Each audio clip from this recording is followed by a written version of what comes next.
Se você for perguntar na Receita hoje, quem é que topa aí? Vamos organizar os grupos de fiscalização para ir atrás de altas autoridades?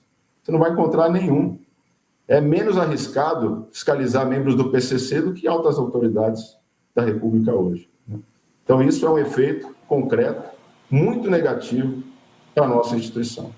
Olá, vamos falar hoje de um embate de gigantes, um verdadeiro confronto entre duas das instituições mais poderosas do Brasil. De um lado, o Supremo Tribunal Federal. Do outro, a associação que representa os auditores da Receita Federal. O que está em jogo aqui é uma mistura de poder, críticas e, claro, os limites da liberdade de expressão. E a grande pergunta que a gente precisa entender é essa. O que exatamente aconteceu para levar a uma ordem tão drástica? Porque o chefe da Associação Nacional dos Auditores Fiscais acabou sendo intimado pela Polícia Federal por uma determinação que veio direto do Supremo. Vamos mergulhar nessa história. Bom, tudo começou no dia 19 de fevereiro. Foi nesse dia que o ministro Alexandre de Moraes, do STF, deu a ordem. Ele acionou a Polícia Federal com um alvo bem claro. Kleber Cabral, o presidente da Unafisco, que é a Associação Nacional dos Auditores Fiscais da Receita.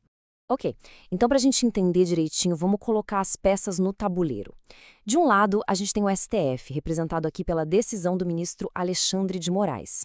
Do outro, a Unafisco, pela voz do seu presidente, o Kleber Cabral. E ali, no meio, cumprindo a ordem, a Polícia Federal. Tá, mas o que exatamente foi dito para gerar essa reação toda? Porque, claro, uma intimação dessas não surge do nada, né? Ela foi uma resposta direta a algumas declarações bem polêmicas. E foi essa frase aqui que realmente colocou lenha na fogueira. Em uma entrevista, o Cabral basicamente disse que, para os auditores, investigar o STF dava mais medo do que investigar o PCC, uma das maiores organizações criminosas do país. É uma comparação extremamente forte, que, como era de se esperar, teve uma repercussão imensa lá no tribunal. E não foi só isso, não. Em várias entrevistas, inclusive para a CNN Brasil, o Cabral defendeu um colega auditor que estava sendo investigado, dizendo que não tinha nenhuma prova de vazamento de dados. E mais, ele chegou a questionar se a reação do tribunal não estava sendo um pouco exagerada, desproporcional. E para a gente entender de onde vem toda essa desconfiança, essa troca de farpas, a gente precisa voltar um pouquinho no tempo. Porque, como vamos ver agora, essa não é a primeira vez que o STF e os auditores batem de frente. Já existe um histórico aí. E olha só esse caso de 2019 que a própria Unafisco fez questão de lembrar. Naquela época, no meio daquele controverso inquérito das fake news, o mesmo ministro Moraes afastou 2 auditores. A acusação era bem parecida, vazamento de informações fiscais. E qual foi o resultado? No final, a acusação foi considerada sem provas e os 2 foram reintegrados. Então, isso ajuda a explicar um pouco o clima de desconfiança de agora, né? Claro que, com o seu presidente na mira da Polícia Federal, a Unafisco não ia ficar quieta. A associação se manifestou, soltou uma nota oficial e deixou a sua posição muito clara.